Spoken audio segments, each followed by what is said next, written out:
Good morning, ladies and gentlemen. So we are going to read chapter 21 today in Charlie and the Chocolate Factory. If you remember, they are touring the chocolate factory, and one of the things that happened to Augustus Gloop is he fell into the chocolate river and got sucked up the pipe. And then they went into Mr. Wonka's inventing room, and they saw all kinds of wild and crazy candy inventions. And then we finished off with chapter 20, The Great Gum Machine, where Mr. Wonka makes a very special gum. So, we are starting with chapter 21, which is Goodbye, Violet. Let's go ahead and begin. Please follow along and read with me.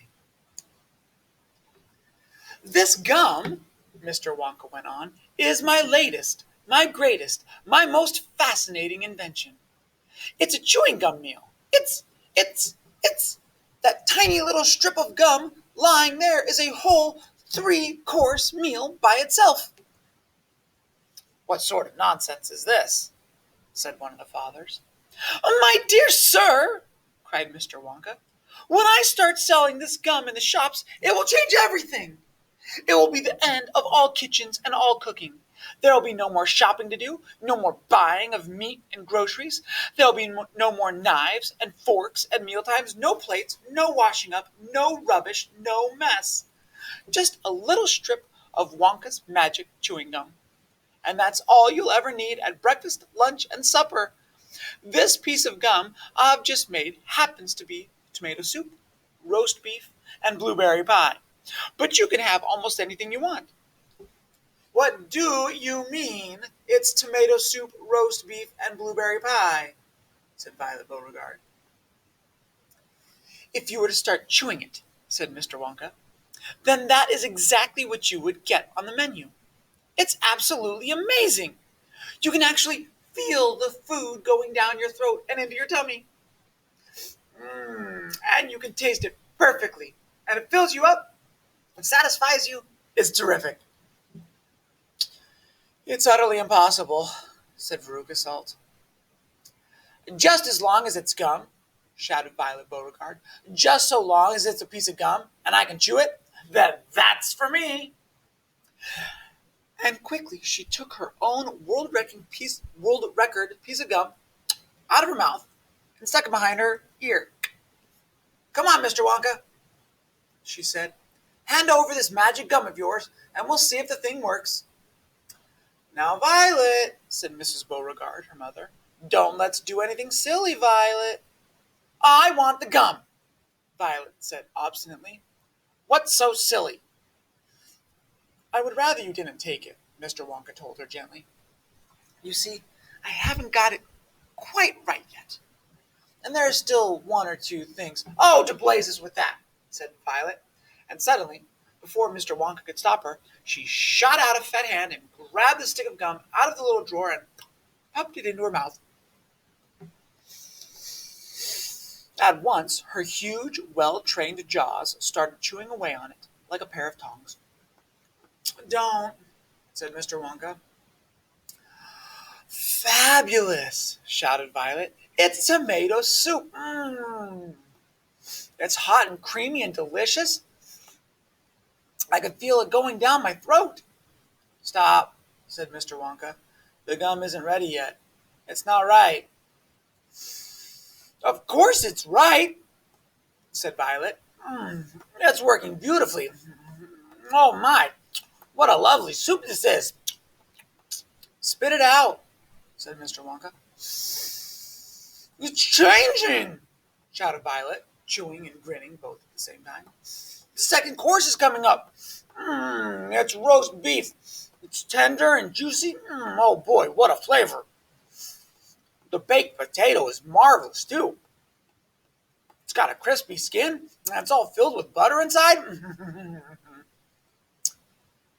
But how interesting, Violet, said Mrs. Beauregard. You are a clever girl. Keep chewing, baby, said Mr. Beauregard. Keep right on chewing. This is a great day for the Beauregards. Our little girl is the first person in the world to have a chewing gum meal.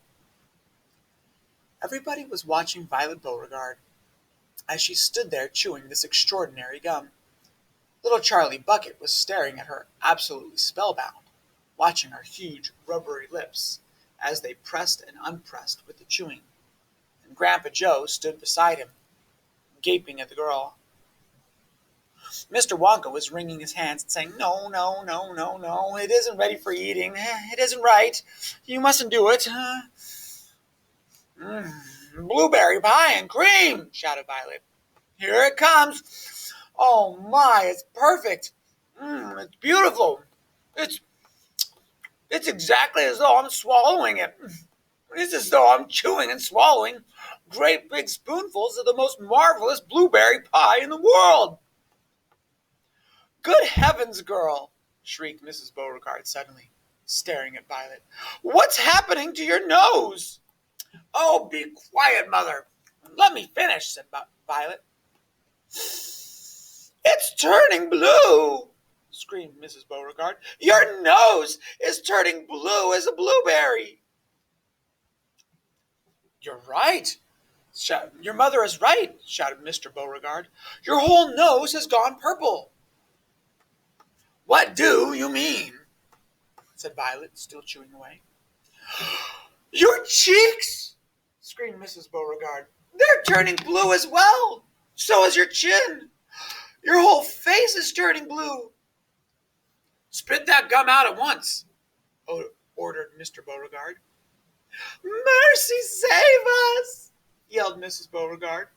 "The girl's going blue and purple all over. Even her hair is changing color. Violet, you're turning violet, Violet. What is happening to you?" "I told you I hadn't got it quite right," sighed Mr. Wonka, shaking his head sadly. "I'll say you haven't!" cried Mrs. Beauregard. "Just look at the girl now." Everybody was staring at Violet, and what a terrible, peculiar sight she was. Her face and hands and legs and neck, in fact the skin all over her body, as well as her great big mop of curly hair, had turned a brilliant purplish blue, the color of blueberry juice. "It always goes wrong when we come to the dessert," sighed Mr. Wonka. "It's the blueberry pie that does it. I'll get it right one day. You'll wait and see." "Violet!" screamed Mrs. Beauregard. "You're swelling up."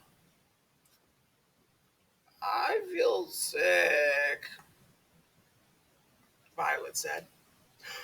"You're swelling up!" screamed Mrs. Beauregard again.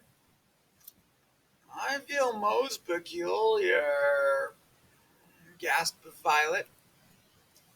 "I'm not surprised," said Mr. Beauregard. "Good heavens, girl!"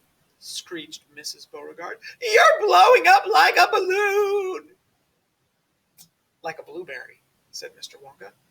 "Call a doctor!" shouted Mr. Beauregard. "Prick her with a pin," said one of the other fathers. "Save her!" cried Mrs. Beauregard, wringing her hands. But there was no saving her now. Her body was swelling up and changing shape at such a rate that within a minute it had turned into nothing less than an enormous, round, blue ball. A gigantic blueberry, in fact. And all that remained of Violet Beauregard herself was a tiny pair of legs and a tiny pair of arms, sticking out of the great round fruit, and little head on top. "It always happens like that," sighed Mr. Wonka. "I've tried it 20 times in the testing room on 20 Oompa Loompas, and every one of them finished up as a blueberry. It's most annoying. I just can't understand it." "But I don't want a blueberry for a daughter," yelled Mrs. Beauregard. "Put her back to what she was this instant." Mr. Wonka clicked his fingers, and 10 Oompa Loompas appeared immediately at his side. "Roll Mrs. Beauregard into the boat," he said to them, "and take her along to the juicing room at once." "The juicing room!" cried Mrs. Beauregard. "What are they going to do to her there?" Squeeze her, said Mr. Wonka. We've got to squeeze the juice out of her immediately. After that, we'll just have to see how she comes out. But don't worry, my dear Mrs. Beauregard. We'll get her repaired if it's the last thing we do. I'm sorry about it all. I really am. Already the 10 Oompa Loompas were rolling the enormous blueberry across the floor of the inventing room, towards the door that led to the chocolate river where the boat was waiting. Mr. and Mrs. Beauregard hurried after them. The rest of the party, including little Charlie Bucket and Grandpa Joe, stood absolutely still and watched them go. Listen, whispered Charlie. Listen, Grandpa. The Oompa Loompas in the boat outside are starting to sing. The voices, 100 of them singing together, came loud and clear into the room. Dear friends, we surely all agree there's almost nothing worse to see than some repulsive bum who's always chewing gum. It's very near as bad as those who sit around and pick their nose. So please believe us when we say that chewing gum will never pay. The sticky habit's bound to send the chewer to a sticky end. Did any of you ever know a person called Miss Bigelow? This dreadful woman saw no wrong in chewing all day long. She chewed while bathing in the tub. She chewed while dancing at her club. She chewed in church and on the bus. It really was quite ludicrous. And when she couldn't find her gum, she'd chew up the linoleum or anything that happened near, a pair of boots, the postman's ear, or other people's underclothes. And once she chewed her boyfriend's nose, she went on chewing till at last her chewing muscles grew so fast that from her face her giant chin stuck out just like a violin. For years and years she chewed away, consuming 50 bits a day, until one summer's eve, alas, a horrid business came to pass. Miss Bigelow went late to bed. For half an hour she lay and read, chewing and chewing all the while, like some great clockwork crocodile. At last she put her gum away upon a special little tray, and settled back and went to sleep. She managed this by counting sheep. But now, how strange, although she slept, those massive jaws of hers still kept on chewing through the night, even with nothing there to bite. They were, you see, in such a groove, they positively had to move. And very grim it was to hear, in pitchy darkness, loud and clear, the sleeping woman's great big trap opening and shutting, snap, snap, snap, faster and faster, chomp, chomp, chomp. The noise went on, it wouldn't stop, until at last her jaws decide to pause and open extra wide. And with the most tremendous chew, they bit the lady's tongue in two. Thereafter, from chewing gum, Miss Bigelow was always dumb, and spent her life shut up in some disgusting sanatorium. And that is why we'll try so hard to save Miss Violet Beauregard from suffering an equal fate. She's still quite young, it's not too late, provided she survives the cure. We hope she does, we can't be sure. Oh my goodness, so crazy. So let's go ahead now and talk about chapter 21 real quick. So, a 3-course meal. In this particular case, we have soup, roast beef, and blueberry pie. So in the piece of gum, you get 3 courses. A course would be one part of food. So 3 courses, you get 3 parts of food. So that's all in one piece of gum. Pretty amazing. Okay, Violet, you're turning violet, Violet. It's such a funny line. Violet is the girl's name, but also violet is the color, that color of kind of bluish, purplish. Okay? So look at the way it's written. Violet, capital V, you're turning violet, Violet.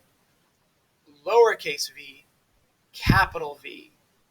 So her name, capital V, the color, lowercase v, her name, capital V. It's silly, it's funny. It's a fun line to say. Violet, you're turning violet, Violet. So, anyway, that's what's going on there. The little girl, her skin and hair is actually changing color. Okay, she starts swelling up like a balloon, right? Or pop, there goes her belt. Watch, she's filling up, and pop, there she goes. Oh, pop. All right, so she's blowing up like a balloon. So we got this nice little simile here where you blow up a balloon, it gets bigger and bigger and bigger, just like a blueberry. And we can see how similar those would be. Okay, and then in order to fix her, they're going to take her to the juicing room because she's filled up with blueberry juice. They're going to have to juice it out of her. So they're going to have to take this girl and squish her to get her back to her normal size. That's funny. I love that. They're going to squeeze her. Okay, the Oompa Loompas sing a song about a lady named Miss Bigelow. And it really doesn't matter who Miss Bigelow is because it's just a silly comparison. And what they are saying is that this lady, Miss Bigelow, chewed all the time. And she would chew anything. She would chew gum, but she would also chew the postman's ear. Weird. She would chew linoleum, which is a type of floor. Okay, you might have some of this in your house, this plasticky kind of, it's not carpet, but it goes over the ground. So linoleum is, a lot of homes used to have linoleum floors. Okay, so pretty simple. So what does the Oompa Loompas song mean? Because they're talking about Miss Bigelow, but they're also talking about Violet Beauregard, right? They're saying if you chew gum all the time, you're gross. Okay? Violet is a bad girl. She didn't follow the rules. She chews gum all day long, and it's disgusting. And the Oompa Loompas warn that maybe you can't fix her. Maybe she's going to be broken forever. Because at the very end, it says, to save Miss Violet Beauregard from suffering an equal fate, from something as bad as what happened to Miss Bigelow, we're going to try and save Violet Beauregard from that. She's still quite young. It's not too late, provided she survives the cure, the squeezing. If she lives, then she might be okay. But we can't be sure. So, Violet takes the gum, chews it. It was really good. But then, she turned into a blueberry, and they gotta squeeze her to try and fix her. So, we'll have to wait and see. So, all right, Augustus Gloop, gone. Violet Beauregard, gone. Uh-oh. All right, ladies and gentlemen, that is all for now. Thank you for paying attention, and we will talk to you later.